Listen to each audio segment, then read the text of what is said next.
Qizlarjonlar, men qilgan xatoni umuman qilmanglar.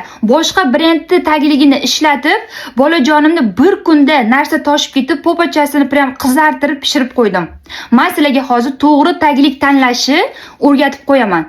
To'yist bu taglikni men emas, turmush o'rtog'im olib kelgandilar. Turmush o'rtog'imga ham o'rgatib qo'ydim. Endi bunaqa xatoni boshqa qaytarmaydilar. Men sizlarga hozir to'g'ri taglik tanlashni o'rgataman. Taglikni ochasizlar, hidlaysizlar.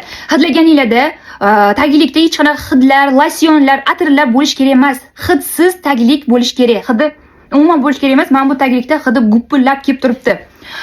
Men anchadan beri ishlatib kelayotgan taglik bu Mama Znay tagliklari. Ochganinglarda, mana. Mama Znay umuman hech narsani hidi yo'q. Mana shunaqa hidi yo'q, hidsiz taglik bo'lish kerak. Ikkinchi qaraladigan narsa, bu taglikni ustki qavatidagi matosi paxtadan bo'lish kerak. Shunda ushlaganinglarda muloyim qo'lga yoqadigan paxtadan bo'lish kerak. Mana shu tagliklar havo o'tkazadi, bolajon o'zini komfort his qiladi va kuni bilan bemalol yuradi, popatasi pishib ham qolmaydi. Bu Mama Znay tagligi mana paxtadan qilingan shundoq ko'rinib bilinib turibdi. Даже mana videoda ham.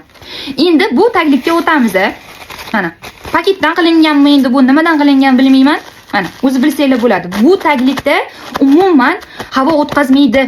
Birdaniga popachasi bir kunda pishib qoladi.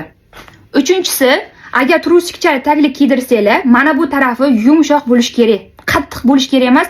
Bolajonning qorni qisilib qolish kerak emas, o'zini kiyganda komfort his qilish kerak. Mana Mama Znay'nikini ko'rayotgan bo'lsanglar, yumshoqina. Buniki mana qattiq dag'al. Mana bu rezinkalari ham ko'rinib turibdi, botadi bolajonga. Bu videoni taglikda umuman tanlashni bilmaydigan o'rtog'ingizga jo'natib qo'ying.